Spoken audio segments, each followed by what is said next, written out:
Welcome, everybody, to the So-So Podcast. November edition. Welcome back. Yay! Yay! Another month. You made it through.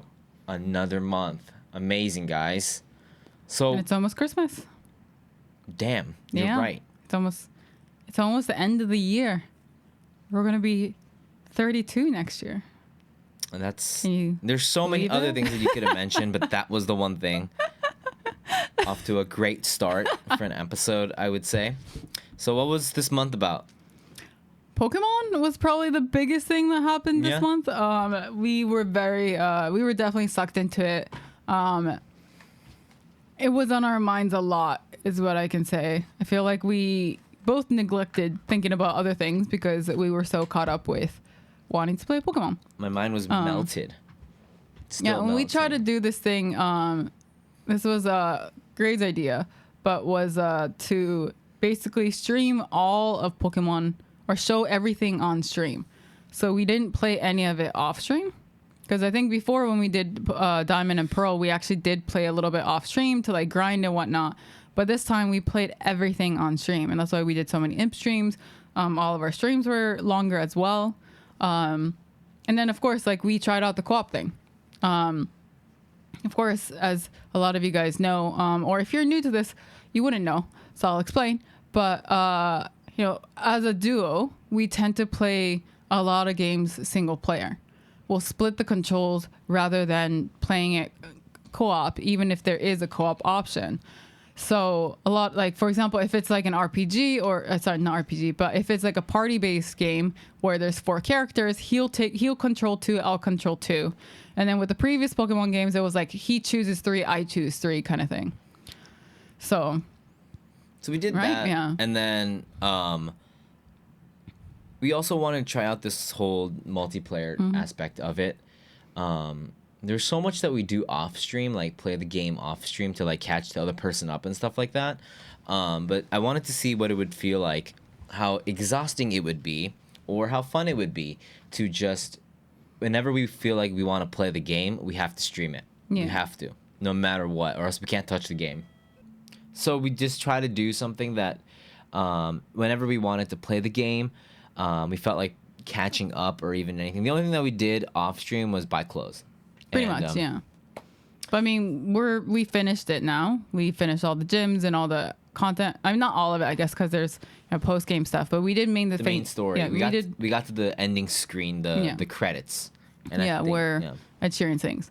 But what'd you think? We did try out that. We did try out the whole not streaming or streaming everything. We tried out co-op and everything. But what did you think? I thought it was cool. So I think people already know what we think about the game. So instead of talking about the game itself, I think we had for us, it was a very unique way of experiencing it. I would say it was hard. The difficulties of that for me was, well, mostly it's one of the first times that we've had almost like a full playthrough of my game screen. And so we'll get to a point in the game where like there's like a boss and then we'll switch out and then bring in your game and then we'll do the same thing. And there were times when we were like 11 hours or like, because these would be like 9 to 10, even when I did the solo stream, it was like 11 and a half hours. Yeah. So they were very long. There's moments where I'm really tired, just straight up tired, and then I would have to watch the same fight again. And we talked about how after stream, how that could be a little bit hard to keep the energy up for a fight that I already know exactly how it's going to go. I don't really know. There's so much stuff that you're doing off stream that nobody's watching. Yeah. So you'll say something like, oh, this, but nobody can see it. Yeah, that's something I was having difficulty with is I can't comment on my own game. I should be commenting on his game. Because the multiplayer works, like you don't actually like fight or battle anything together. It's just you can progress the story together in the same world, but the actual part where you progress, like the battles or the fights, everything is only the raids you can do together, gameplay wise. So that was probably the hardest thing. Like I felt myself getting drained for even the good stuff too. The parts where you were having trouble, I was because I was already done with it, and I'm like ready to go. My mind is like ready to go on to the next part. You want to get to the next part, right? Yeah, and then that's what was exciting for me, and that's what we talked about, and then I think, but we just kept on doing it for a while, and then we kind of changed it up at the end, which I think was a really good idea. Yeah. Which is cool because it was an idea that we both had at the same time. Yeah. We kind of suggested it at the same time, like where we said, let's bring it together for the last part, where the game's kind of made up of 3 different main goals. And then once you're done with the 3 main goals, there's like a final stage for each of the goals that you have. Then there's a final story that kind of puts everything together. Yeah. But once we finished like our 3 main tasks, we decided to put our team together, and Chat picks one from each of our party, Blue picks one from my party, I pick one from Blue's party, and then we pick each one from our own party, which creates a party of 6. And I think that was I really enjoyed that personally. I did too, yeah. Because I think originally I really pushed for playing co-op, because I think at the beginning we were both very hesitant about playing co-op. It's not something we do, and we both know like playing a single player together, like we do it well anyway, so what's the point of splitting it? It just works well. We don't even have to be good. It has nothing to do with us, but it's just like we have experience doing it. Easier doing it. So we knew how it was going to pan out because we have experience doing that. So what's the point of splitting it up and doing it in co-op when it's not really co-op? Yeah, and it was really fun, and I think the excitement of the game itself was what was pushing our kind of and it's also interesting to see all different kinds of Pokemon. So in that sense, I think it was really fun to do that. But there was a point when there's like the second half of the game where there's so much to progress, and you want to get to the end. Like the point for us is not to, when we stream a game, is not to find every little. We're not 100%ers. No, we're not interested in that. At least when we stream it, that's not something that we want to get to the end. Yeah, right. We want to experience the whole story. Yeah, without it dragging on too long, and without rushing it either. We definitely, for us it takes like twice as long already to beat a game, but we don't want to rush it. But at the same time, there needs to be an end. And when there's games like that's so free, like this one, and there's so much to do to get to the end, even if you rushed it, you would have to get through 5 gyms, 5 bases or whatever, or 8 gyms, 5 bases, and then 5 titans. Yeah. Which which are all different kind of little storylines. And then so it's a long game for a Pokemon game. And there's even more like post-game stuff. But a lot of that stuff we don't usually stream unless we really feel like it, because we want to go on to the next game. I think we streamed like 30 hours of that game in like a week. Yeah, we did. I think, but it was 5. If we take away the main, like the impromptu streams that we do that are off schedule, I think it was 5 streams. We beat it on day 5. But technically, I mean, the streams were even longer. So if we did our usual schedule, then it would have taken us 2-3 weeks. Probably like 10 or 11 days actually around. Yeah. But still, like, I mean, with like Elden Ring too, those are like 12-hour streams and stuff like that. But it was longer for sure. And that was a different kind of like challenge though. So because we were playing it together, single player. So I'm really glad we didn't do multiplayer for that one. I mean, I think it's definitely something I wanted to try it just because we really don't do co-op games. Yeah. So I just thought, this is the first time we get to play a co-op like Pokemon game together. It's co-op. Many people probably don't get to do that right off the bat. So it's like, we should try it, see where it goes. But I think, at the end of the day, it was a lot more like a better streaming experience once we combined our teams together. So we should have probably done that from the first part. But still, I thought it was like, I still thought it was a good experience, I guess. Learning experience, if that makes sense. I mean, I got to see more because I got to see your exclusives and stuff like that. Yeah, of course. So But I meant like purely from a streaming perspective. Yeah. It was definitely a learning experience and how difficult that is, especially since we don't have 2 capture cards either. So we couldn't show both of our screens, which we really don't like doing anyways. Yeah. But it's just, we've mentioned it on stream before, but having 2 screens on, you know, this 1920 1080, you know, the screens get so small. The screen is, it just, we've done so many things to, like, for example, because there's 2 of us, when you green screen 2 people in a game, it covers up more information, right? Yeah. So we didn't really use the green screen for a while. So then there was this huge box, and then we were like, well, that covers up a lot. And every game, we would have to figure out, okay, let's put blue here, let's put gray here. Yeah. And it was just like, you know, it just didn't seem like that was like, there has to be a better way.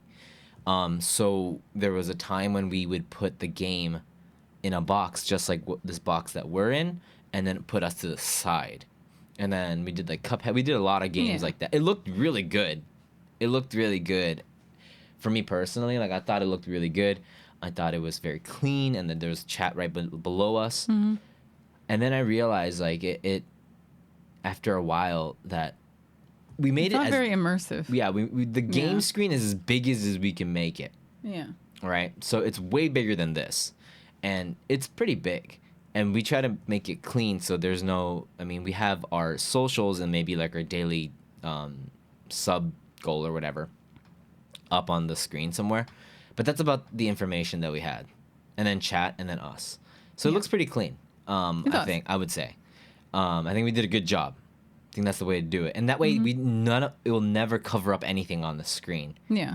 But it just felt like we were playing a game. And that's like the weirdest thing. It was not immersive at all. And that's what we're doing, right? Like, we're just playing a game at the end of the day, but it just felt like I couldn't get, because I would watch the streams, and like, it just felt like, and that's not to say that making this, it's really weird to say it, because of course you're playing a game, but, and there's nothing wrong with that. Because there's plenty of people that do that, but just for me personally, and for the way that we play games and we stream stuff, I like to be in it. I want people to feel like, oh, these guys are like actually in the game, right? So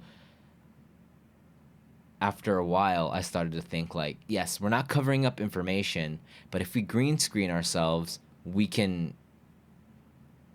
I think it's worth covering up some of the information for that immersive experience. Yeah. And there's always going to be people that are like, oh, I can't see this, I can't see that, but like, it's give and take, because, you know, there's 2 of us. You know, it's not just one person getting green screen on this space, and there's some other information that we want to put on the screen, like our socials and you know, this bare minimum. But I think that's like what has been proven to us is like really important. And I'm very, very, very adamant about, like, at least right now, to have chat on the screen. Yeah. Like, no matter, like, that's like my number one thing, if anything. If I can't have chat on screen, I feel like it doesn't, like, watching those Elden Ring was a weird one, because we green screened ourselves, but we still put that was the only game we did that for. Yeah. Where we made the screen smaller behind us. And then it made this like illusion almost that the screen was huge, even though it's actually smaller, because we were tiny. We were tiny at the bottom, yeah. And then there's so much other information, because we put our mouse stuff, and like there's just so much information. And, you know, I think that one worked out, but... Yeah, I thought that one looked really nice. I wouldn't mind using that again, but it just would not work for Pokemon. Yeah. Because it would cover... There was so much stuff, info on the bottom, that we had to find that weird middle area where we just try not to cover, you know, like, vital information and whatnot. Yeah. So, of course, we do have to switch between... Whenever we start a new game, we do always have to switch around stuff. But I think that's normal. Yeah, so. Besides that playing part, I think finding out... I think this is not a problem, but this is something that a lot of streamers go through, is the layout of the game, like the layout of where to put yourself. I mean, a lot of people just put themselves in the bottom right if they green screen themselves, and that's just like, no matter what, they're always there. So people, that's fine. But for us, it's like, I don't. It just when we're sometimes we'll do like blue up top and then me on bottom, right? It takes up that's a huge line of information if there's anything there. Yeah. So then I think we figured out. I think for us, what we did for Pokemon was the best we could do. Like we put chat up on the left because we top left has not much information. We put ourselves above the menus, and then put a little line underneath it, so it kind of seems like we're on like some kind of platform and not just floating there. And it made then we could put the other text underneath it. So then it made like a divider, and I was like, that's actually that looked really clean. Yeah. But even with like the game we're playing right now, Dusk Falls, the issue with games like that, as Dusk Falls, the only issue with games like that, and it happens with a lot of story games, is depending on where the characters are and that particular scene, the bubbles for selecting what to choose, they end up everywhere.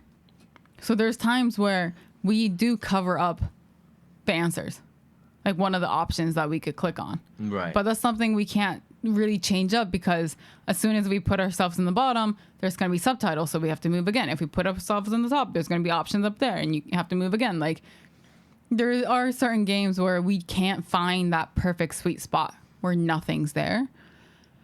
So unfortunately, yes, we can't show everything, but we try our best to I think that's format really it well enough. Because I can't see the stream. I can't see what we look like. Yeah. Because I don't have that, so on my screen. So it's going to be very important for you to, like, if you notice that someone can't see something, to just really read it out loud. Yeah. I think like that's like that option is there. That's the thing behind me, kind of thing. Yeah. Sometimes I'll just like turn my camera on just for a split second so people can see what's behind me, or turn yours off so they can see behind you, kind of thing. So sometimes I do that, but it's an interesting thing because the answer is, dude, just make the screen small, just a little bit smaller, and just so you never cover up anything. But it's like, and I think it does look clean, but I'm just like, no, I don't want to do that, because it's so interesting how different the energy becomes. It also makes the screen a lot smaller for people on mobile too. Yeah. So we did our best to keep it as big as possible, but still, like, the gaming screen is, I understand why people like don't use cameras in the first place. Like, a lot of times, like, I watch streams where there's just no face, there's just voice. Yeah. Of course that has its ups and downs too, right? But because you can't see like facial expressions, so you have to be really expressive with the stuff you say. But that's like kind of like, I think a lot of streamers struggle with that. Yeah, or have to, like, that's something that they have to put in their mind when they start a new game. Or they just don't give a shit, and it's just like a straight up box just covering up a huge thing, and it's like, you deal with it, and that's it. Yeah. And that's fine too. Like, this is definitely like an overthinking type thing where we're not gonna be able to please every game in that sense. Like, we're not gonna be able to please, it's because every game is different. But Pokemon was really interesting where there was information everywhere, and so we were like, okay, what do we do? But I think we found a sweet spot. I think what we had was good.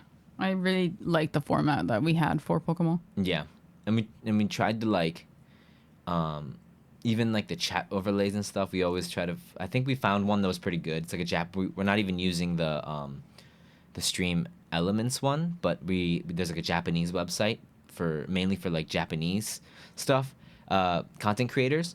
But that one's really nice because it's like fully customizable. So yeah, we've been using that one, and it's just easy to see on the screen.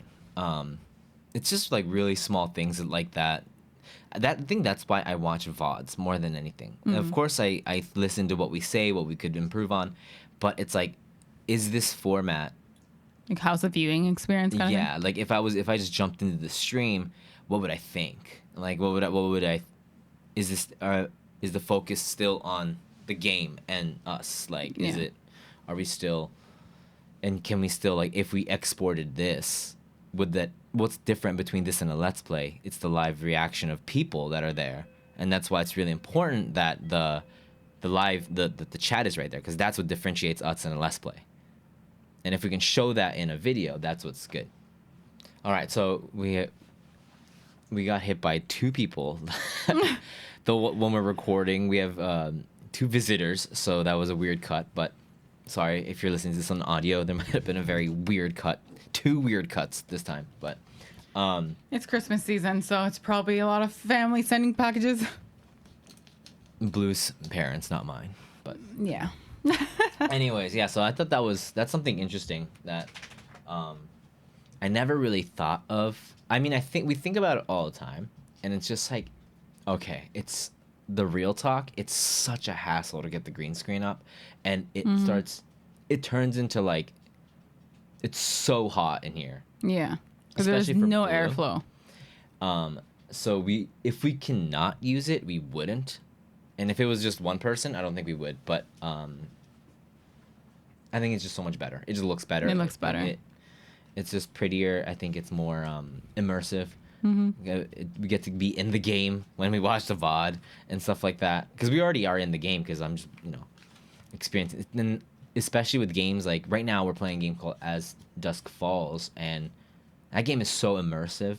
It is, yeah. It would be, to me, I would want to be, like I want to be put into the game. Like I am the character kind of thing. Mm-hmm. So. That's what I thought. That was like format-wise. And gameplay-wise, with Pokemon, I think combining our parties was definitely better in the end. Yeah. So what do you think about how we executed or how we did Pokemon? Well, I mean, like I mentioned earlier, I really wanted to try out co-op just because we never really do. Mm-hmm. And I thought this was a good opportunity to try it out, see how it goes. But, because like, It Takes Two, for example, is amazing when it comes to co-op experience because both screens are on stream, and it's formatted so both screens are on.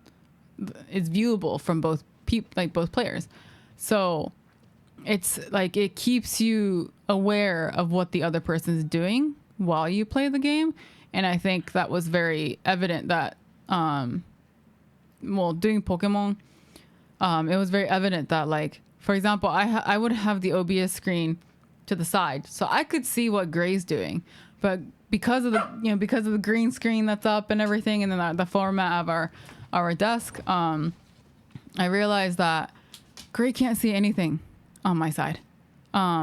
He doesn't know what I'm doing like at all. So I think I understood that like if you're playing through this whole game and you can't see what the other person's doing, like. They don't even know he doesn't even know what I was facing, what I was catching, like how my party status is or what I'm up to while he's like battling something.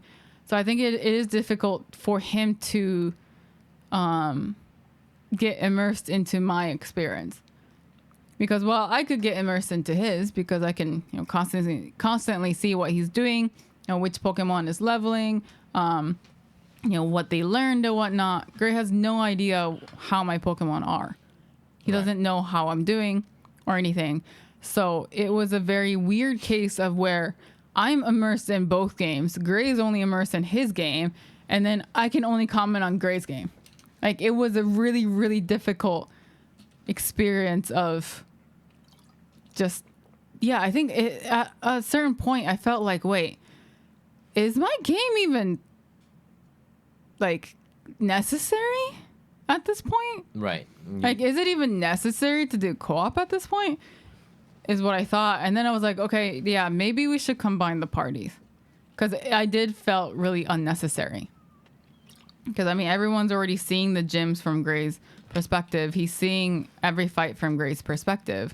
So why the hell would? But then again, it's like people do want to see your fight. You have a different party. People want to, cheer for you too and whatnot. Yeah, so but I think it works. Yeah. It works out. It's just that it's hard for us to stay focused. Yeah. It's not like the thing, like the gameplay itself, but the moment I thought my game wasn't necessary is when I felt like, okay, I need to change this because I really do feel like I felt like I wasn't even streaming at that point. It's like I can't comment on what I'm doing. So what's the point of me playing this game off stream? Like technically it's off stream. Right, you're just playing the game. I'm just playing the game, like by myself. But I think you did a good job though, because you would try to like stay close with me, and then if there's something nearby, you'd be like, oh, Greg, come here, check it out, check something, and then it'll be like maybe like an exclusive for your game. So I think you executed it well. And I think we did our best. It's just hard. It's so hard. But it's just when we do a lot of exploring and we get to like a boss or something like that, it's just doing it twice. It's just it's kind of a hassle. Yeah, almost. You're just like, I already did this. Yeah. Like it's and then like what do we do with the dialogue? Yeah, like do we skip through it? Yeah. Am I supposed to read it again? Like, but then again, there's some bosses where it was fun to read it twice, but there's only like some parts. Yeah. And then so there's no like whoa part in the story or anything like that because we've already experienced it in first time, so it just becomes this weird thing where it's like the battle's done, all right, and then skip, and then it just like. Because one of the things I really liked that I wish they brought to this one was in Sword and Shield, they had different bosses. They had different gyms for the exclusives. So I thought maybe they'll have exclusive in this one too. Like maybe 2 or 3 of the bosses would be different, but they were actually exactly the same. Yeah. So the bosses were, not much different. It's just, of course, like, sure, there might be gyms where I killed them really quickly. Or the professor is different. Or professor is different. Or maybe Gray got through it really quickly, but I was struggling. Or I got through it really quickly, but he's struggling kind of thing.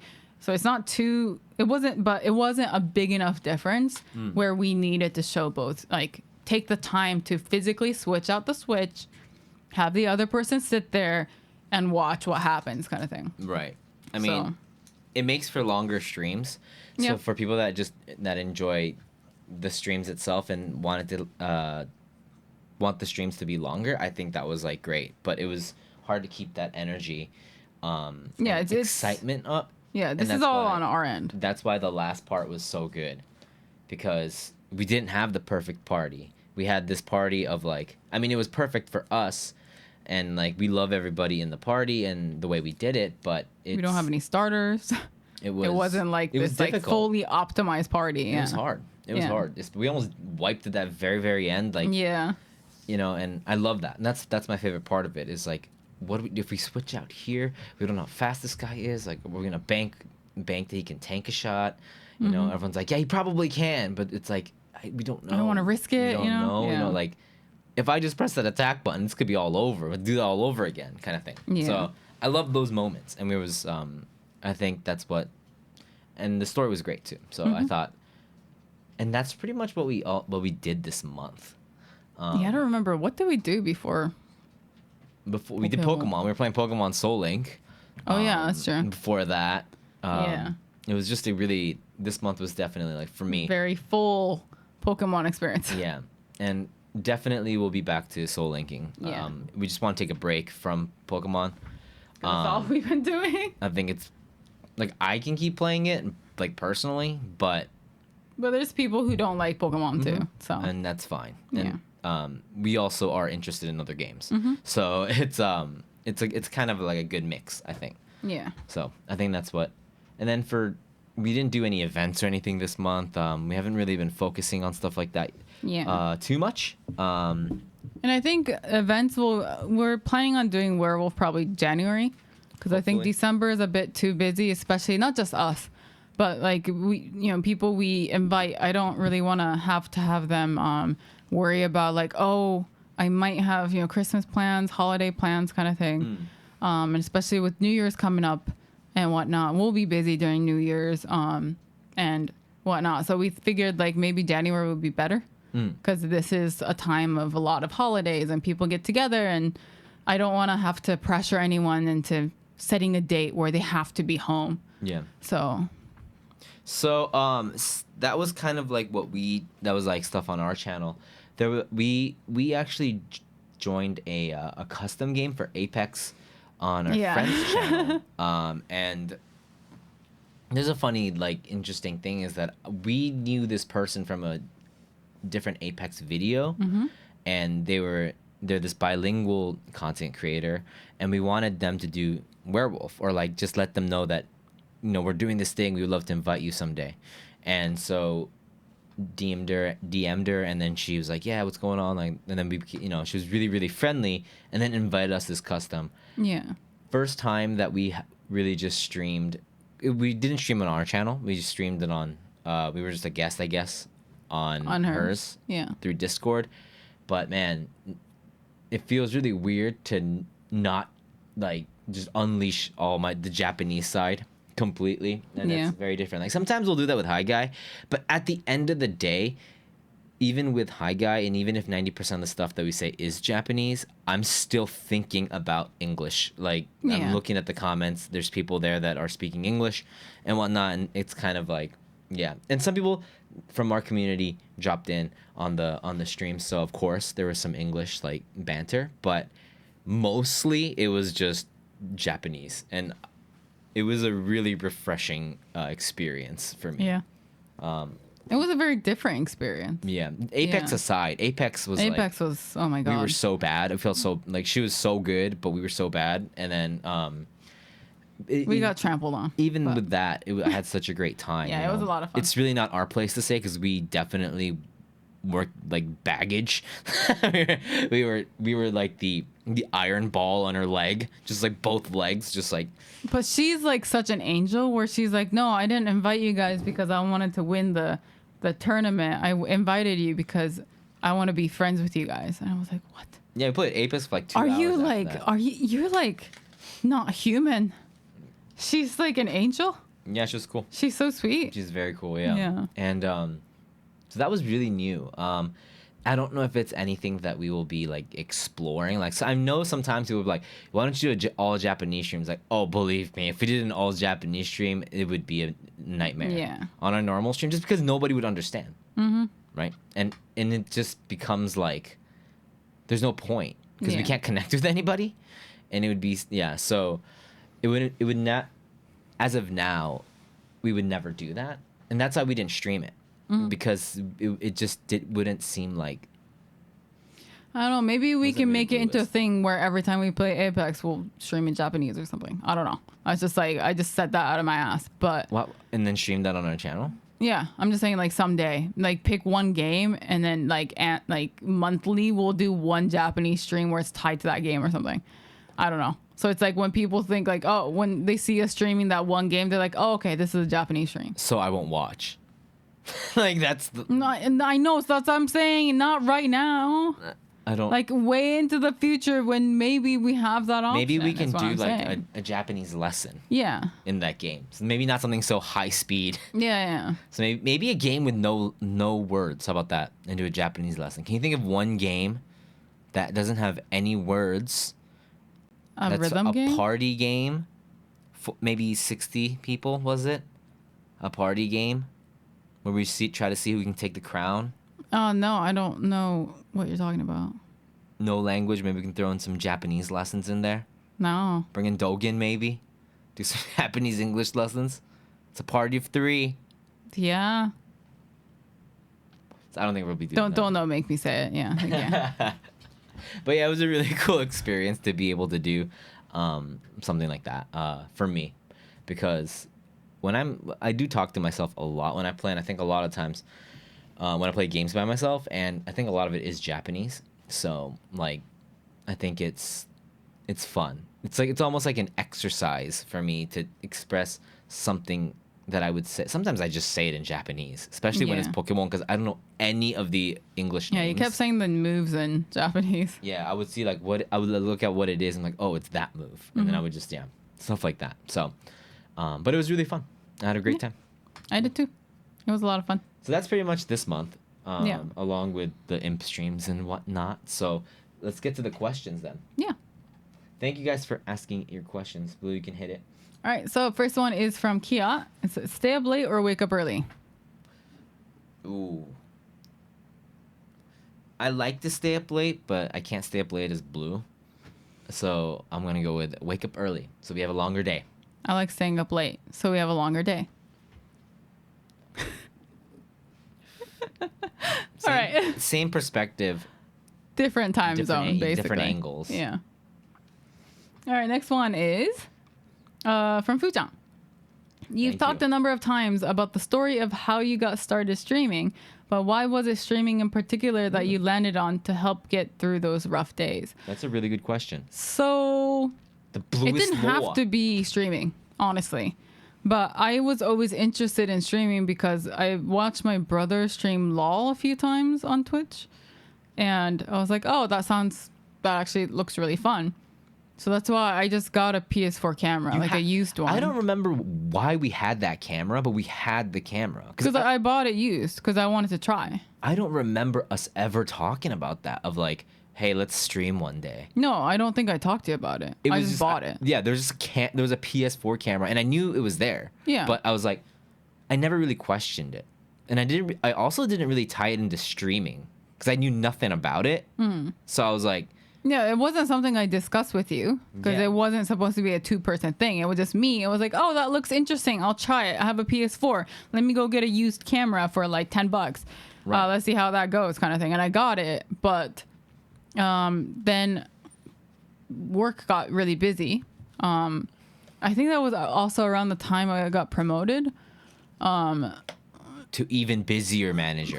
To even yeah, I had to manage a store, like one of the branches and whatnot. So I just could not. It just sat in that box, And so it must it have been wasn't something that you mentioned a lot because that was the first thing that came to my mind. Yeah. So it didn't have to be remember. streaming. It's just Gray suggested it, and then he just I remember I was just sitting there and he just set everything up.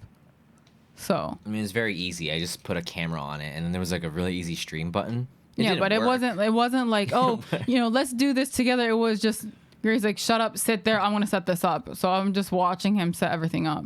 Yeah, it was And a then panic. he's like, here's a microphone. Choose a game. It's like, okay. Yeah, it was a panic move. It was a panic, like, holy shit, what do I do?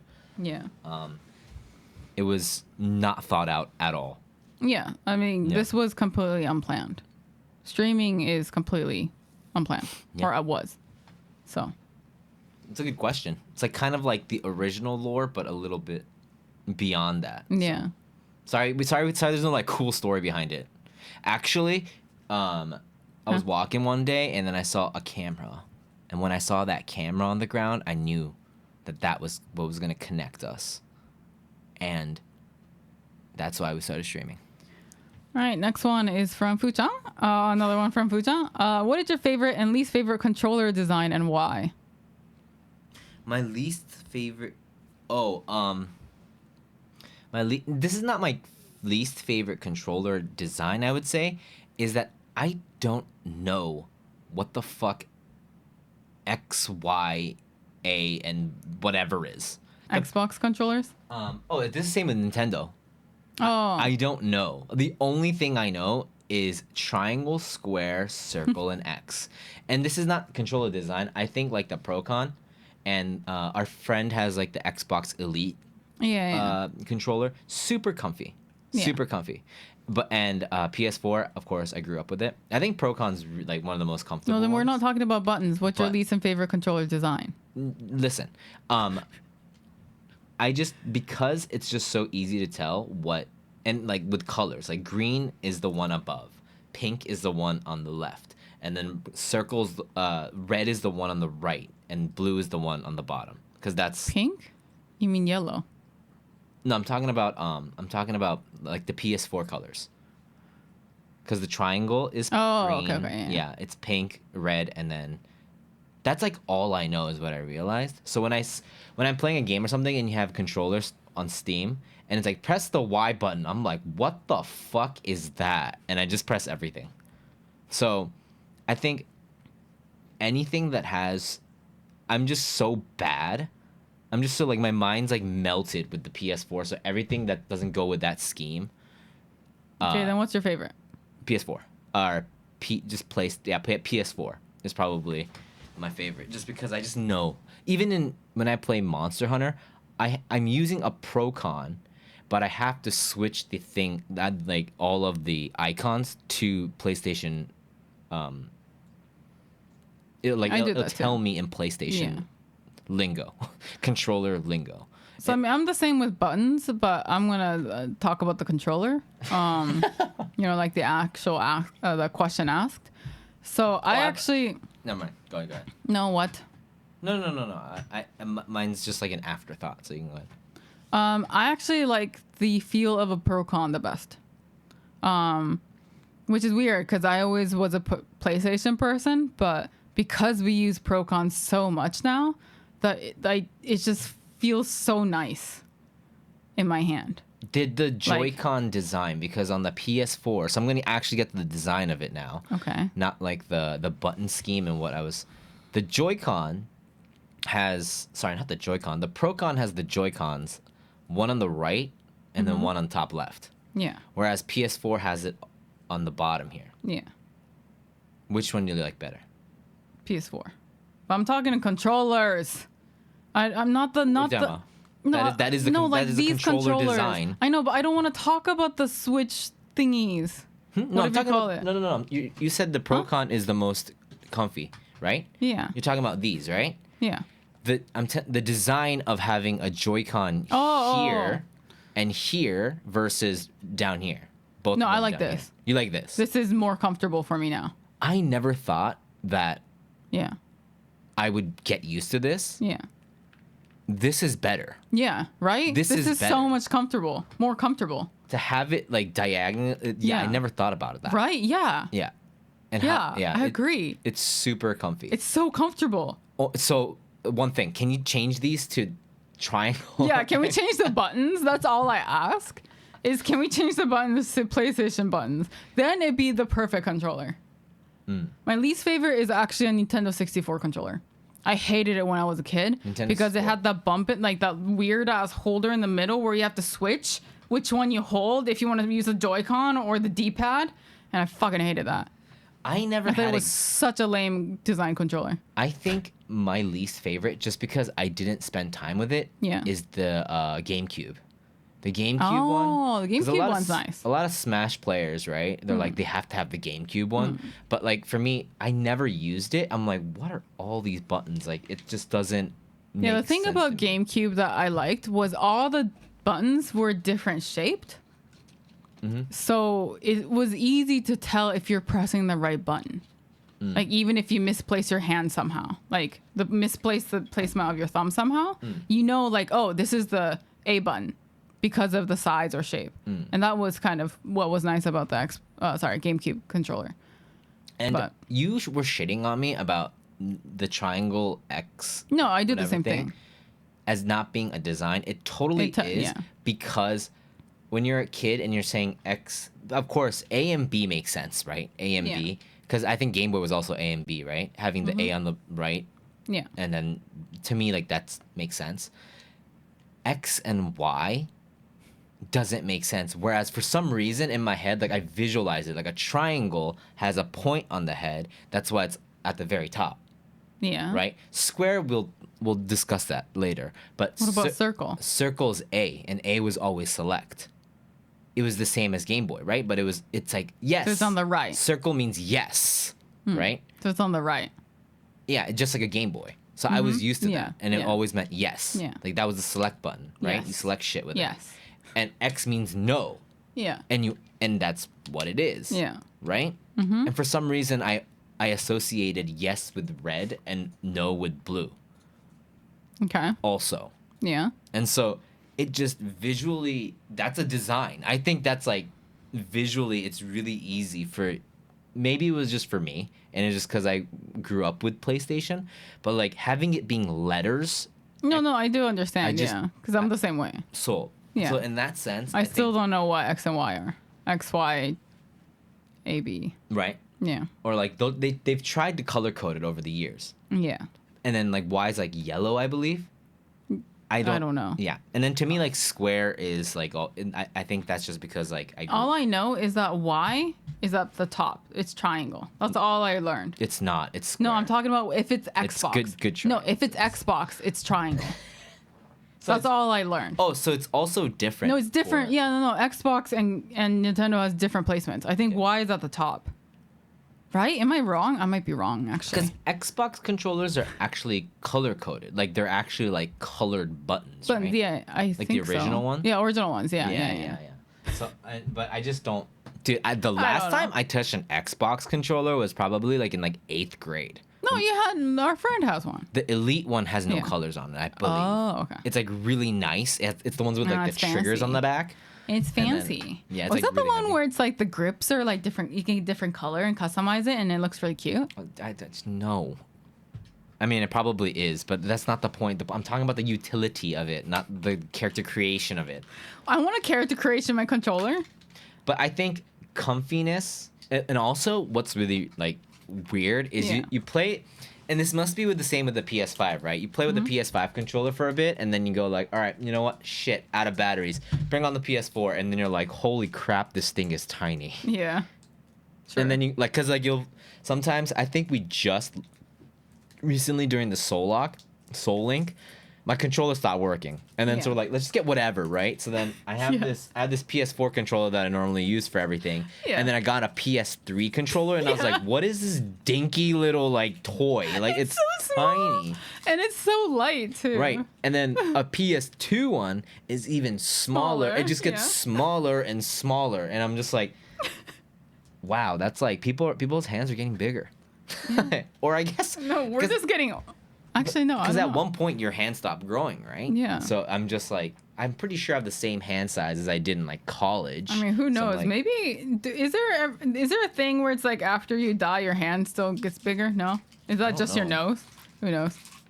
So I just think like, but the PS4 controller is just. The only thing I have. The only bad thing I don't like about the PS4 controller is when you set it down, you can accidentally press down the R2 by setting it on your table too hard. And I hate that. I've also never really used this button much. That's true, yeah. Like this button has never really been that useful. Like it just takes up so much space. It's probably just the games that we play and whatnot. Like sometimes you can use this to like when I was playing 14 on it, like I could use as a cursor, and I'm like, oh, that's kind of cool, but that's a lot. That's a lot of space they're taking up for that. Yeah. Right. And I think and you can like push it for like maps and stuff, but I've never really used that, you know? Yeah. Like I've never really, maybe I do. I'm just like taking this pad for granted, but this is a really weird part. But I mean, anyway. It's interesting because you can use it as a mouse pad. Yeah. I think that's really cool, but there's never a point where when you're that becomes playing a vital. Game, like I just use these, right? Yeah. So, but yeah, I think fit wise, I think we already get it, Gray. Let's move on. We've been talking about controllers forever. It's you important. You like the PS4 controller, but you also like the Pro Con. Yeah. But you wish you could choose the buttons. Yeah, that would be the perfect controller. Would be a Pro Con with the triangle, square, X. Yes, we get it. Yeah. Next. Okay.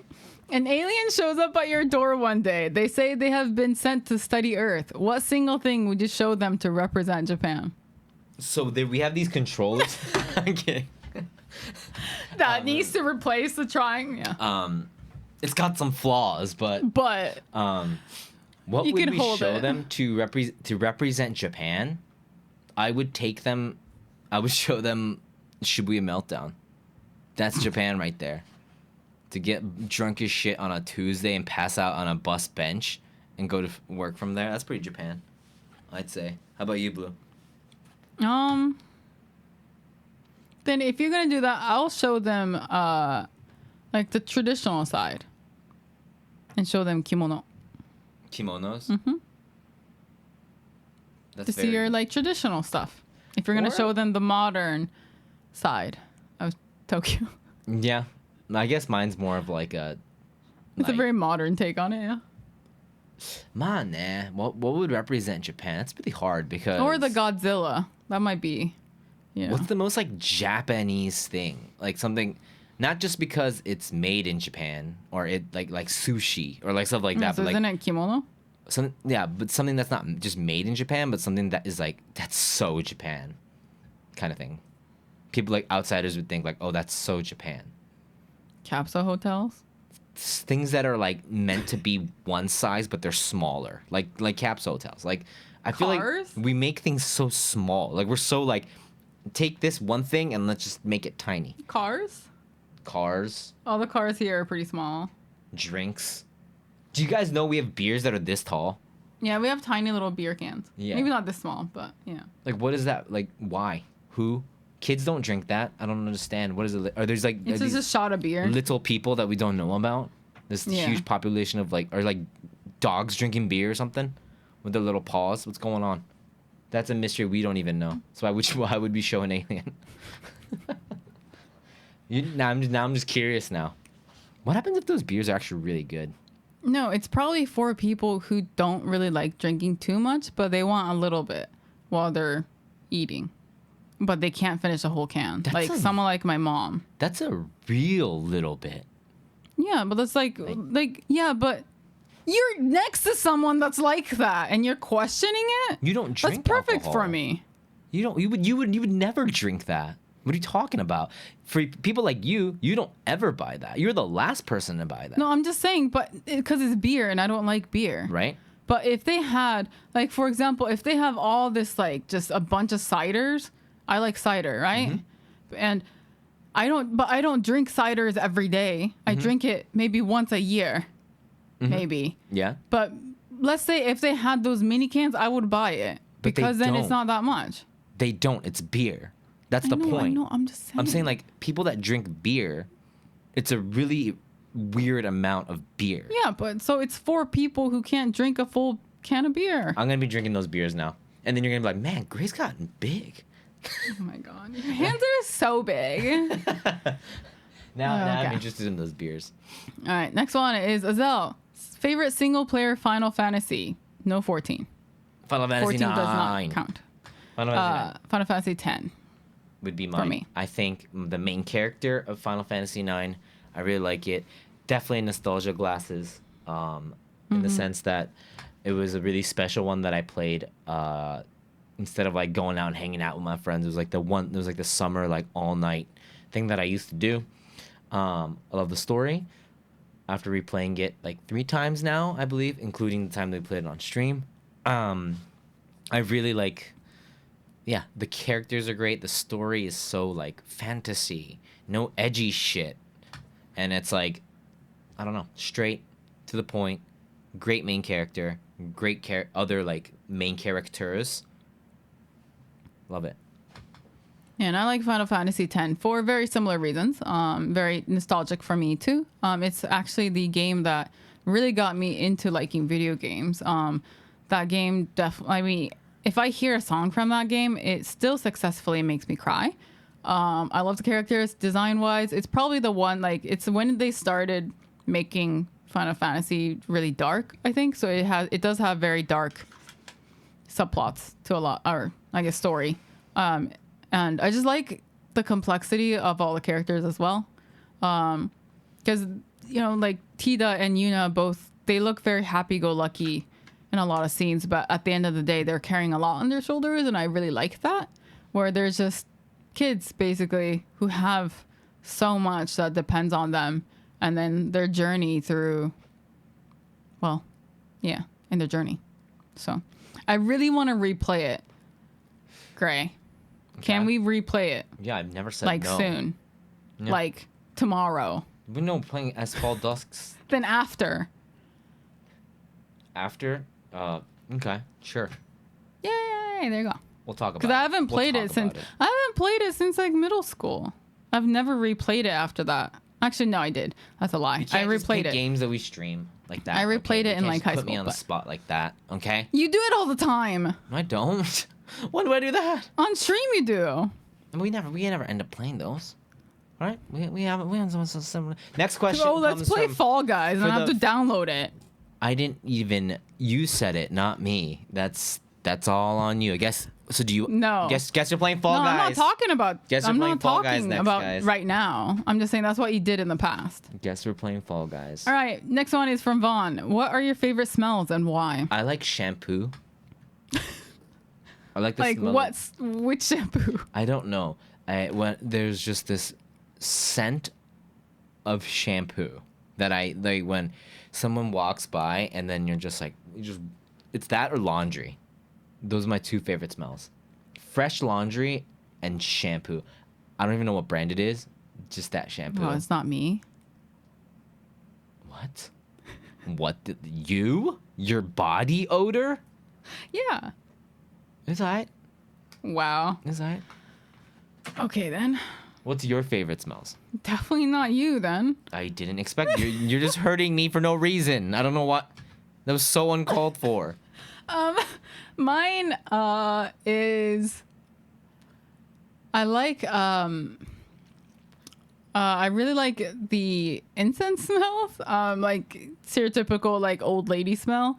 We have like the box we have is what's it called, Gray? My grandma's cabinet. I think that's what's that. No, it's an osmanthus incense, and that's like osmanthus is my like some of my favorite smells, and it's my favorite flower. That. I was so against it at first, but now it's calming. I like that like Buddhist temple smell. Yeah, it's like my grandma's house. Yeah, I love it. Yeah. I love it. I used to hate it going like smelling that at my grandma's place, but now I'm like, oh, I guess I'm one of them. Yeah. Like it relaxes me. I realize it relaxes me. Right? It does. Yeah, it calms you down. Absolutely. So it's great. And then for like cologne and stuff, you've turned me on to like the woody smells. I like woody smells. Yeah. I like the white musk and wood smell. Mm-hmm. Not like real forest because that's scary and there's lots of bugs, but the woodsy smell. The woodsy smell. Yeah. The bark. Yeah. You just want to smell like bark. Yeah. Is what pretty much. Yeah. All right, next question. I'm gonna read this. What's something you were good at when you were a kid that you can't / don't want to do anymore? Okay, so I would say it's a good question. I would say I can't climb things anymore. I was good at climbing bricks and like walls and stuff like that, and I used to do that all the time. Like I'll find like a staircase or something, and, like see if I can jump, like try to like not like parkour, not as intense as parkour, but just like try and climb things with and trees and stuff too. But I can't do that anymore because look at me, I would fall and die if I did that. I'm so weak. Every morning when I stretch to wake up, you get a Charlie horse. Yeah, and I'm like screaming. And Anu's like, what the hell's going on? It's food time? Yeah. I got Anu stomping on my face like this, and I have a Charlie horse. Like, it's truly hell. It's true hell in my bed. For me, it would be probably... I used to be able to dance ballet when I was a kid. I can't anymore because I took ballet for like 10 years. So I was pretty like heavily into it. But my ankles aren't that strong anymore. So I would have to retrain if I ever want to do ballet again. So I probably cannot do anything at the moment. Yeah. Unfortunately. And of course, that was a bit. Okay. Thank you so much for the question, Kago. I sincerely apologize that I did not. Did you know that I kept skipping over his name and he thought I was like doing it purposely? It's my thing with. You have that too. No, but mine's mean because mine's just like yours is like, haha, it's a joke. I like literally thought I read Kago's question, like, hey, thanks for the question, Kago.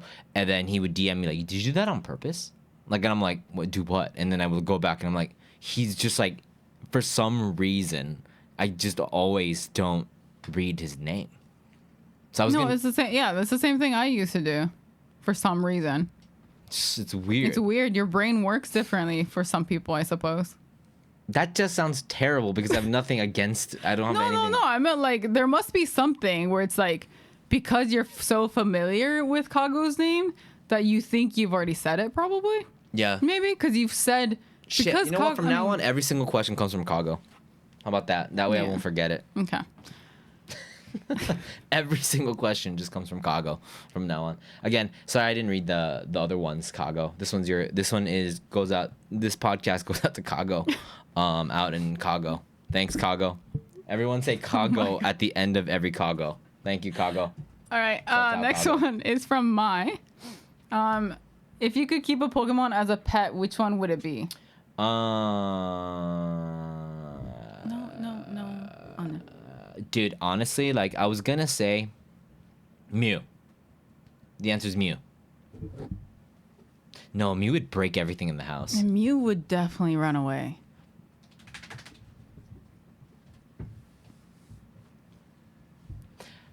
Magnemite's my favorite, but I can't cuddle with Magnemite, so it would be like I would maybe like a Snorlax. I'd have a Snorlax. I would take Clodsire. Of course you would, but it's it's poison. No, it's not. It wouldn't poison its owner. I don't think it's.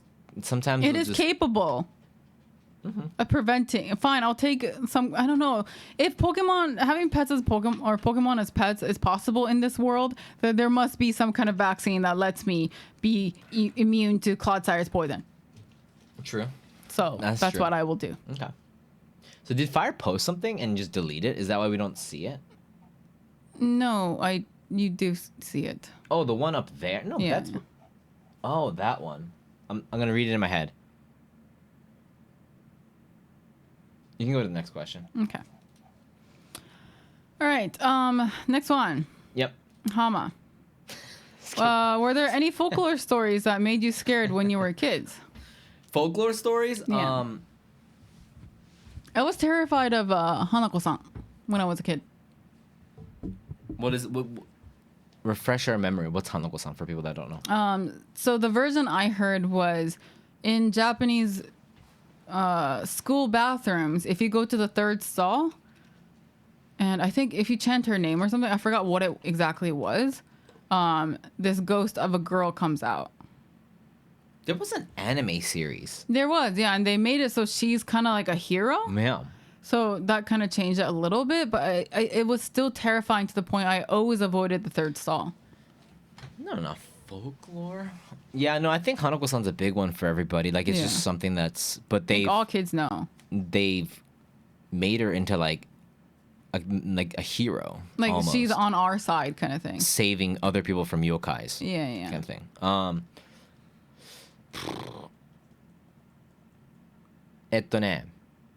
There was a time that I was scared of Kuchisake Onna. Oh, yeah. Where there was a movie that came out, and the Kuchisake Onna is pretty much what was it again? It was like something like... The whole story is this. It's like a woman with a mask.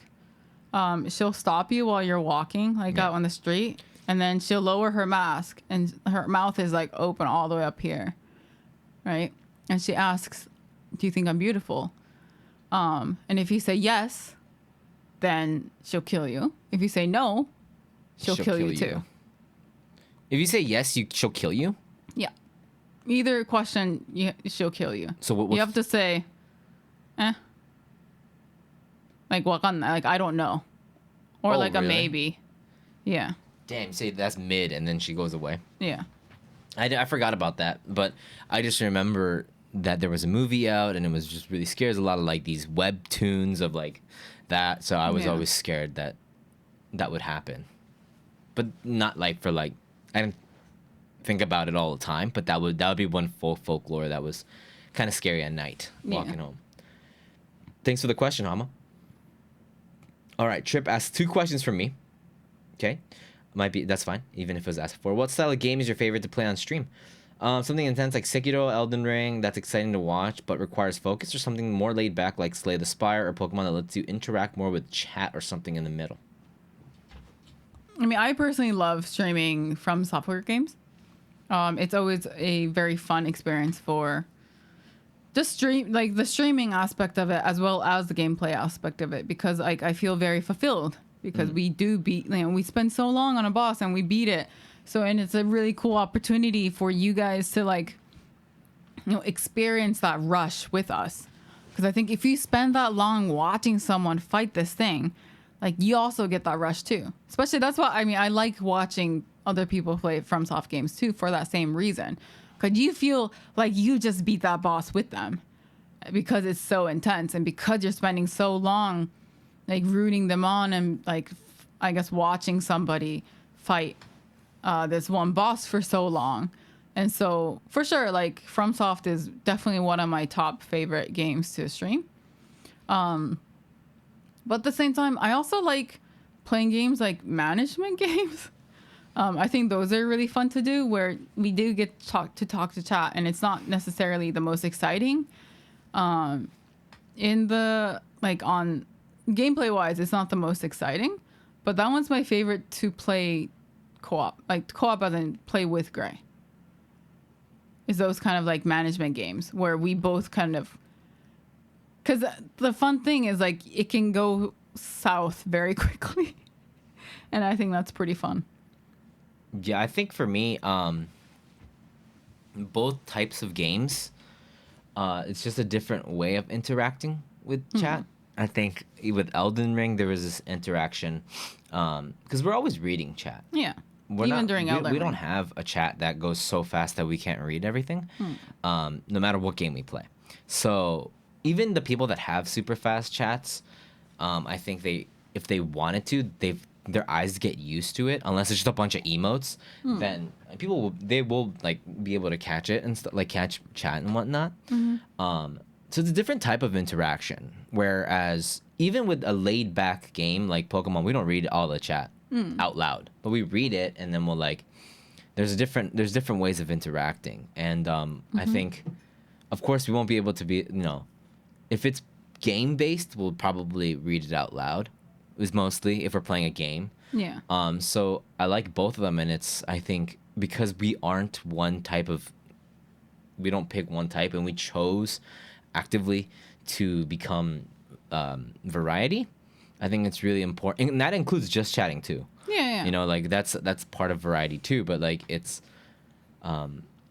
really important for us to find out what it means to, for example, like if you're playing a story game, like As Dusk Falls, or like one that is always an interesting one to us is Last of Us, because everybody has their own thoughts about the game. Everyone is starting talking about things that aren't specifically happening on the screen, but their thoughts of what they think of the second one, blah, blah, blah, all that stuff.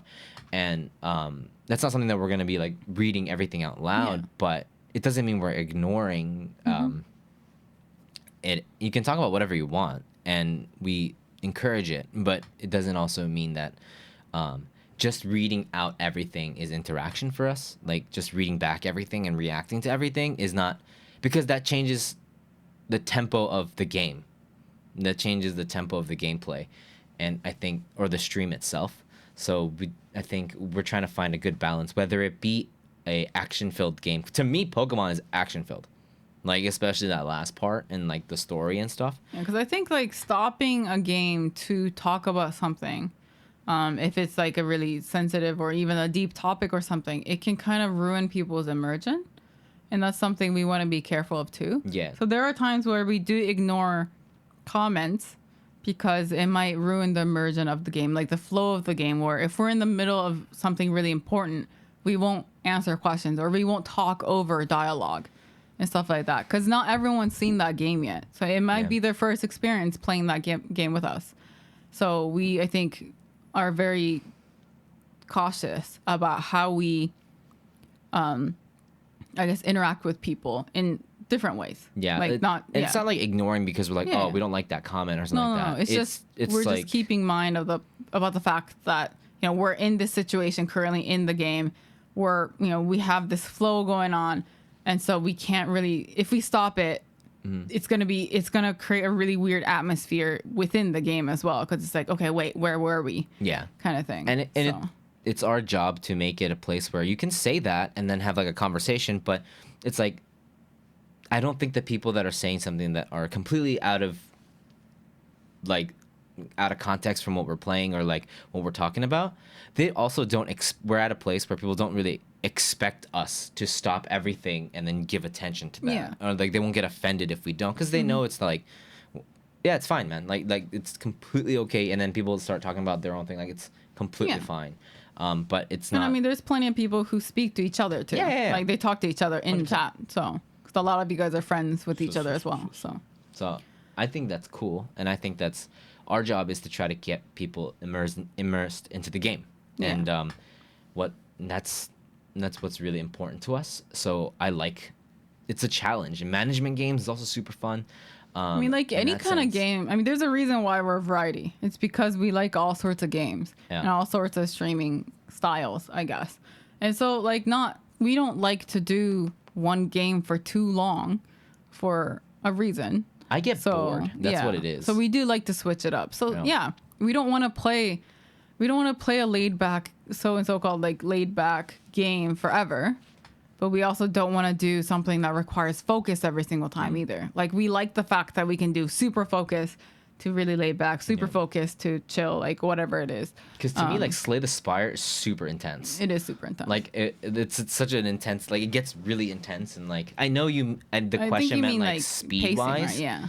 It's Like, because you can working- just sit there and strategize. Yeah. But I do, and that was something. Now that question that came up, that was actually something that we really talked about when we first started playing Danganronpa. That was like a huge thing because there's so much text, and it was the first time. And this is like 3 years ago when we first played the first one, and it was just we were like, what are we doing? Like we're just reading, like, and it was like. But then we kind of found our own pacing with story games because we love playing story games with a lot of dialogue in it. And so we just had to find our main goals to get people like to watch. And like, you know, like I've always said, like, it's kind of like when you go to like a show or something, you feel like you're part of the show, but you're not playing. You know, the person up on the stage isn't singing to you specifically. Or like if you're like, hey, play Freebird, they're not going to be like, what? They're not going to like listen to you like, play that song or whatever. And then they're not going to play it, but you still feel like you're part of it. Yeah. And you're part of this experience. You're not missing out on anything. And that's what's important. I think that's what we want to try to do. Next question. What style of game is your favorite to play off stream? When views and chat aren't a concern at all, what games do you reach for? We don't really care about, like, more than the views and stuff, because, I mean, to us, we just play mostly what we like.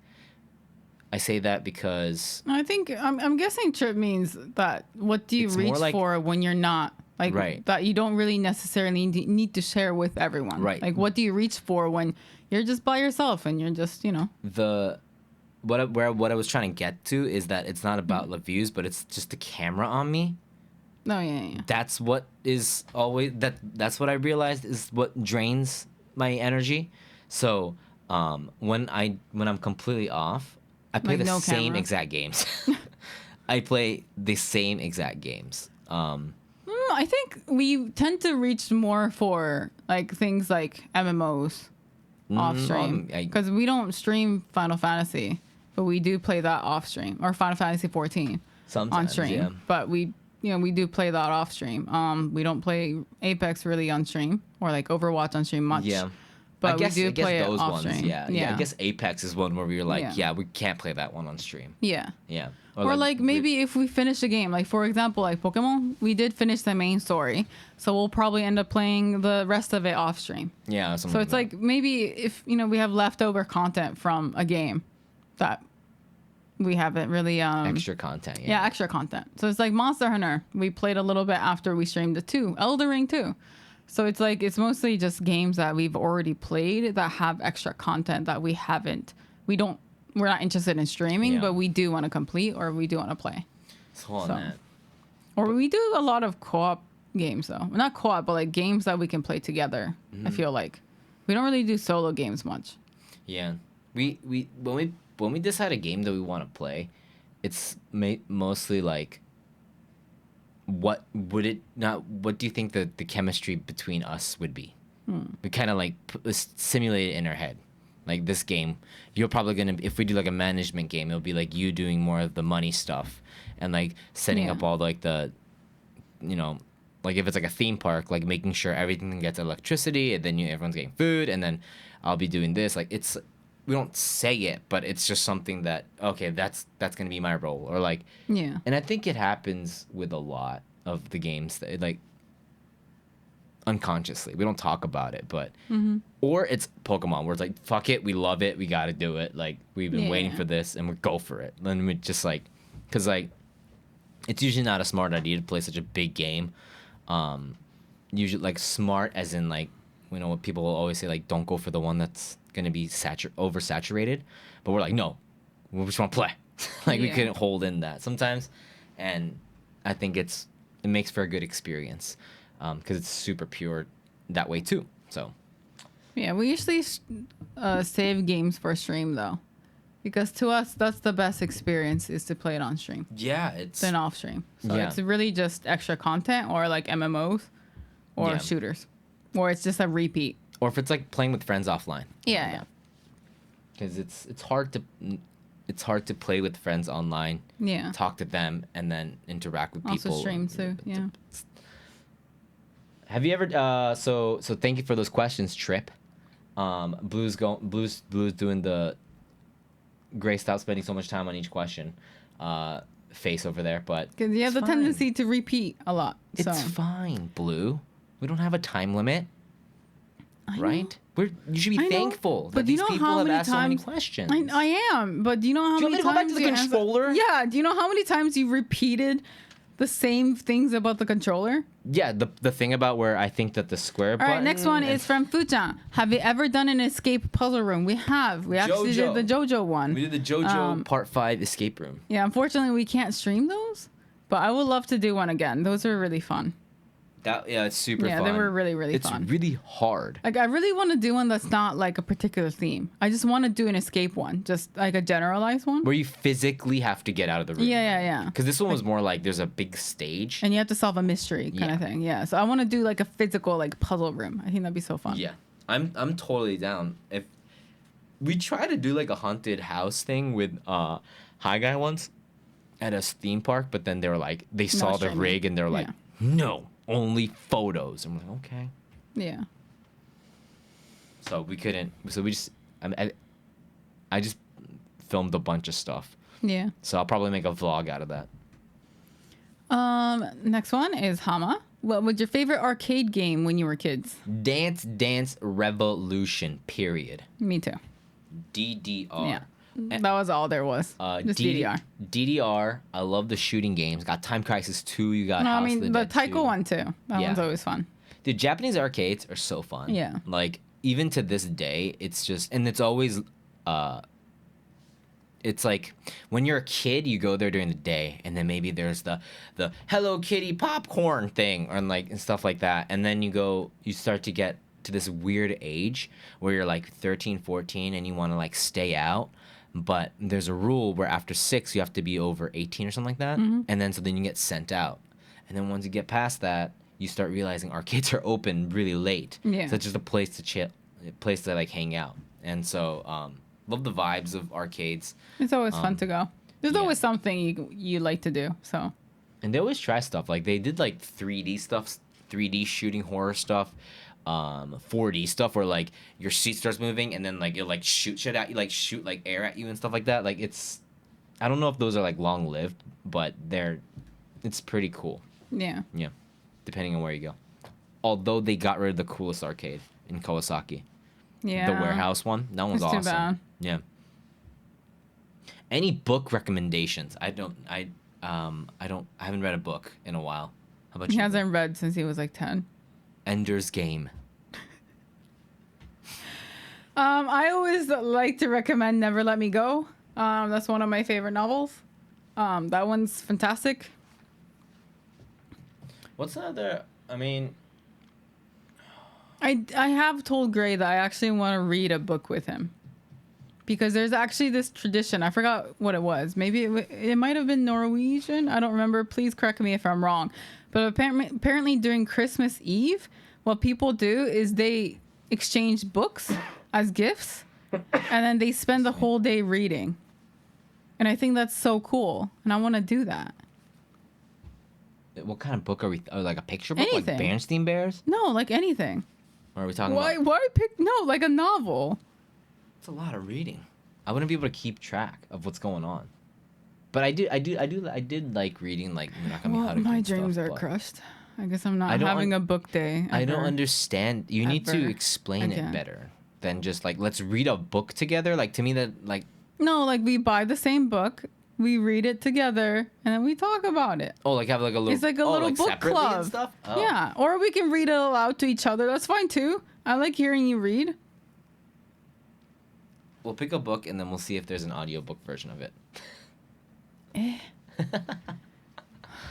All right, next question's from Yuzu. Any games you want to play but don't get the mood/vibes, so you just skip it and decide not to play. Don't get the mood/vibes. I think for you that happens with like pixel games, like yeah, like 8-bit I don't know why, graphics. but like, Right? yeah, like retro games, I know they're good. I've played enough to know that there's a lot of good ones out there.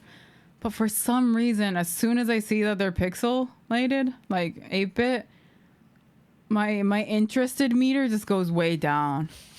And I really don't know why.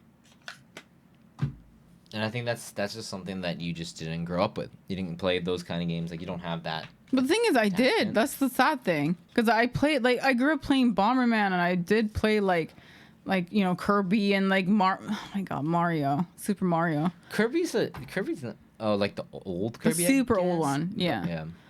So I did grow up playing retro games, but for some reason, I just don't. Kirby wouldn't. I don't think Kirby would really count. I think Okay, Kirby. fine. I played Pokemon Yellow from start to finish multiple times, and yet I can't. For some reason, I just, as soon as I see it, that it's 8-bit or whatever, it's like I'm just not interested anymore, and I really don't know why.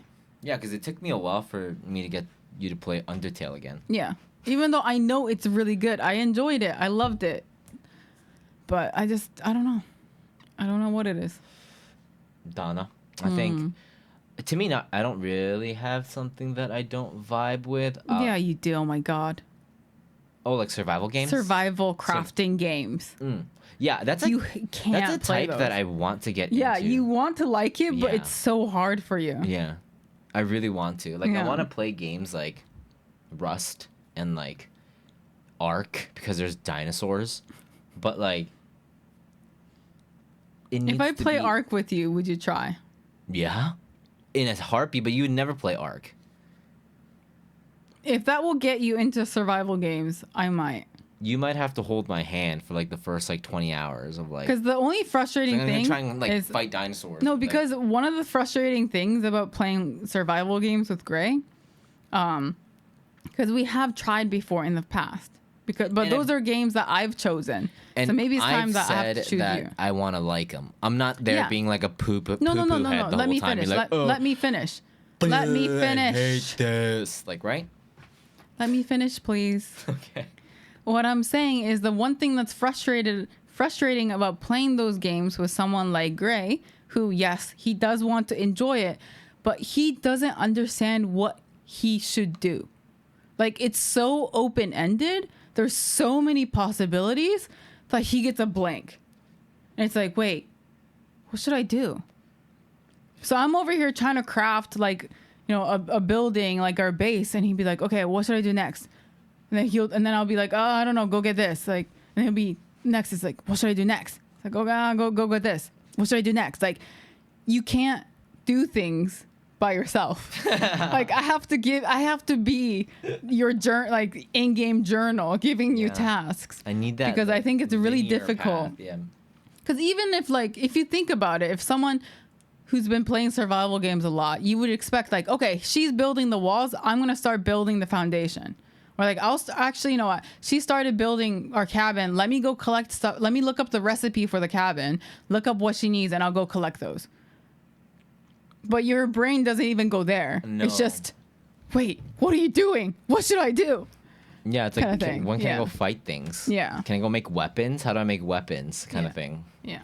When do I get dinosaurs? So it's too open-ended to the point where you get lost on what to do. Yeah. And I think that's what's hard for you. I would rather go like make money in the game and just buy a house and then customize that than like fucking build it from the bottom. Like I have to build an axe. Why isn't that not just on the ground? It's kind of like that's just how my mind is. Like it's like why is it not in the treasure box? Or like why is it like you can upgrade. I love upgrading things. Don't get me. I love skill trees. I love all of that. But So I mean, it works if I can just sit there making a base. But a lot of times you're like, let's go. And I was like, no, let me just make the base. So maybe we just need to decide here and now that I'll make the base and you just go kill shit. And if you die, then GG's. that's what we do. But it gets boring because I never get stronger. Why? Because I'm not crafting anything. I'm just going with my fist and like sticks that I find. That's There you go. Yeah. There you go. There's the issue. But I am. But the thing is, we talk about it in this way. Okay, he has no, But I really do want to play these games because I know. these are games that you could sink hours into. Yeah. And I really, really do want to like them. I honestly think you would like No Man's Sky once you get into it because there's a lot of cool ships and cool weapons, and you can go kill creatures. You can't even breathe in that game. That's the thing. If you find the right planet, you can. They don't even let us breathe. Okay, find an arc, whatever it is. But then again, I never got. I mean, I did like 10 hours of No Man's Sky, and I was like, so where do we get our gun? Yeah. I was waiting for this gun, and all you're doing is making cars. Yeah, I made cars for you. Yeah, and then I broke one, and I came back. I'm like, can you make another one? Okay, next. Any game. So thank you so much for that, Yuzu. Panlore asks, can I still watch the stream if I was a worm? Yeah, man. Sure. Yeah, dude. Of course you can. Just get on top of somebody that already watches, and then just watch. Is that an inside joke that I'm missing? That's not with me. The answer is yes. Yes, you can. 100% yes. If Gray was a Pokemon, what would he be? And then Gray, if Blue was a Pokemon, what would she be? Which would should be? What? Yeah. Okay. So. I'm thinking. I have one. You might not like my answer. Yeah, I hate usually the answers because it's always gonna be like muck because you smell like shit. Wow. You don't have any faith in me, do you? Wait, what's your answer? Raichu. Raichu. Because one, you'd have that shonen protag energy, but not to the point where it's Pikachu where you're like this the actual main character. Yeah, he's like really I know, but Pikachu is like very it's almost too basic. Everyone knows Pikachu. Pikachu, there's not much variety with Pikachu. But then Raichu used to be like this kind of had a bad image, a little bit of a bad boy, Probably if he was human, he'd have tattoos and gauges and all, that. And he's got different forms, so it's not just one type that everyone knows. He's very flexible. Mm-hmm. And also the fact that sure, Pikachu is the most popular, but that turns into this badass Raichu. So he is still technically that shonen protag that's really that is get along with a lot of people. Uh-huh. But he's a little bit more mature and I guess less basic than just Pikachu. I'm trying to think what I think you are you think you're a hunter. I know because you like that, but I get it. No, you're not a hunter because you're not a prankster. I forgot. That's just the Pokemon you like. Yeah. You are knowing who you are on the inside. Mm-hmm. You have Lapras energy. I know. But I think that's inside. You're Lapras on the inside. Mm-hmm. But I think you're almost like a Caterpie on the outside. Or Toranseru, whatever the Metapod. You're a Metapod on the outside. I think. Why? It's kind of this Metapod only has eyes. And it's just you can't really tell what they're thinking. Are they even thinking? I don't know. It's just kind of Wow, mine was such a compliment. And you give me. But you have a Lapras energy on the inside.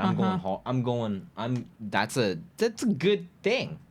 On the outside, you harden. Mm-hmm. Right? You harden. That's all you can do. Mm-hmm. But on the inside, you have the, the kindness of Lapras. Okay. Okay. I think that's a good answer. Hey, Hama, if you can make a Pokemon game, what would you name the two games? Oh, like Gray and Blue. I misread green and I said gray and I just had to go with blue there. I would not name it Gray and Blue. I would name it.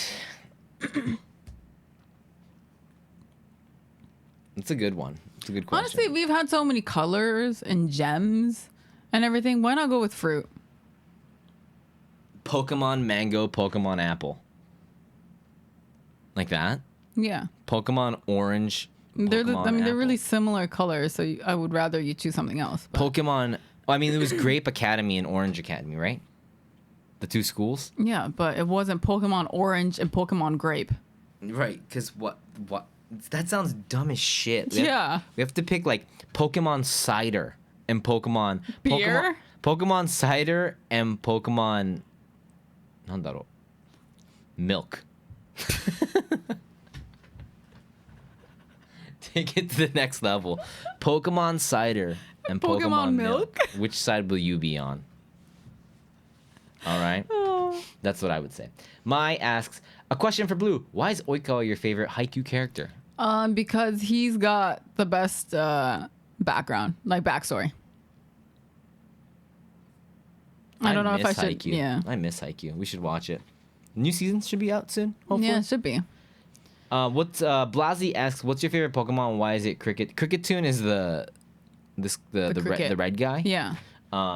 It's not. It's Magnemite. Or it's, what is it? Shocker Socks or something? Oh my god. Okay. Next one. Thank you, Blasi. And what's yours, Blue? What's your favorite Pokemon? It's Drifloon, or if it's the new one, it's Clodsire, or I like Gengar. If it's the original. Any tips on eating but not getting fat? No exercise tips?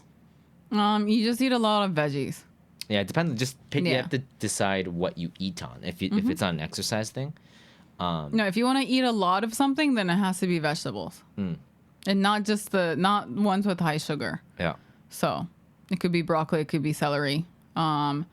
Carrots aren't too bad if it's not too much. Yeah. Or salad is good. So a thing that I heard one of the marathon runners do was that before they eat their meal, they eat a shit ton of broccoli first, like a bowl of broccoli, and then when they actually eat the meal, they can't eat as much. And that helps them fill up. Yeah. So that's a strat.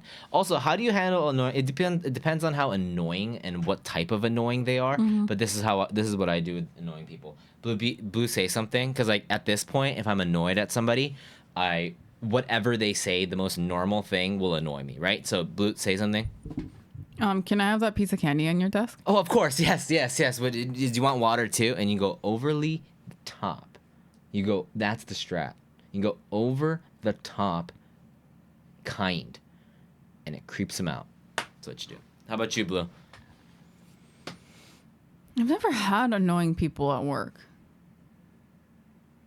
But you've had annoying people at home. Is that what you want to say? Huh? Yeah. You know what I do? How do you deal with it? I secretly go get beer and then tell him that it's for him because I'm such a nice person, and then put him to bed. Yeah, but it's only the little ones, so I can't get drunk at all. I'm like, who's this for? That's crazy. You should. That's a question for Blue. What? More than me, because I'll be real. I don't have anyone that's annoying at work. That's because like honestly, when like someone at work is annoying to me, I just go yeah. So desu yo ne. Hi. I'm just gonna ignore him. Hi. Really. I'm really good at acting like I care, but I don't give a shit at all. So like, that's what I do.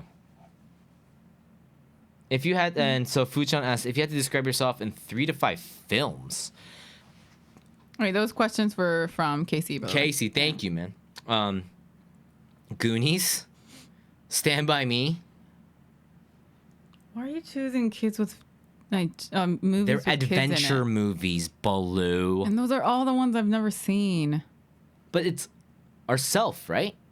It doesn't have to be for you. Well, Yours is probably yeah, going to be but- like Nightmare Before Christmas, Halloween, Friday the 13th, Ring, Oh, thanks.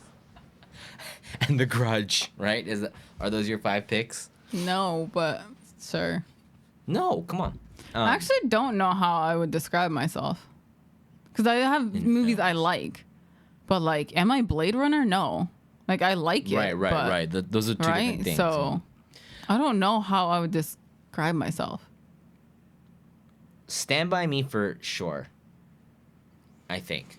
Because it's kind of got this, like, adventure of, like, dude, there's a dead body kind of thing. And then, like, it's this mystery that's just overly exciting that I'm going for. And that's kind of what I'm always like that. I've always been like that. Even if it seems something negative or scary a little bit, I will always, like, my curiosity peaks. So I like that. And I think that's yeah. And then what else? I know everyone's talking about that. Everyone's going, Gray's gonna say it. Gray's gonna say it. Or Blue's What? thinking it. What? That fucking golden retriever movie. Was it Air Bud or Air something? Bud? Yeah. No, and the answer is no. It does not describe me. Okay. I mean, I don't know. Okay. Let's. Trying to think. Movie. Yep, but I think I have a little bit of like. Because it's not like. Because like my favorite movie is Lost in Translation. I've said that many times, but I could never be as cool as Bill Murray. I mean, honestly, I might choose. Sorry, go ahead. For me, I might choose her. Ooh. Because that whole movie is like. I mean, it takes place about, like, with this guy who can't really make connections with people, right? And has a lot of social difficulty. Mm-hmm. But then he finally meets someone who he could, get along with, kind of thing. Am I your Scarlett Johansson? Yeah. Have you seen the full movie? Do you know how many times I've watched it with you? Because I'm saying like that doesn't end like. Well, I know, but still. Okay. I'm just talking about like life premise, the premise. experiences. But I'm not saying you're going to be 100% my Scarlett Johansson. I'm talking about in life, I've had a lot of Scarlett Johanssons where I have become friends with them. But then we went our separate ways because we both had different things that we wanted in life. And I'm not saying relationships either, but like friendships. So the way that character is portrayed is something. It seems It's like something I really relate to as someone who has a lot of difficulty connecting with people. not hold on. It's a good answer. Because the thing is, I did have a lot of friends online.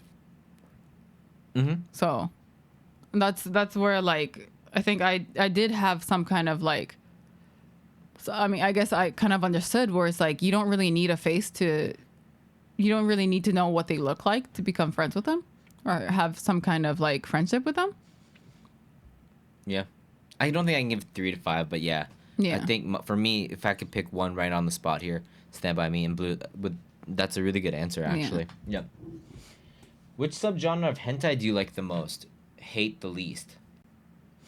Blue can't even honestly say none because she watched various What hentai are for the Patreon. subgenres? But the thing is, the ones I've watched are just ones that people suggested. So I don't even know what subgenre they are.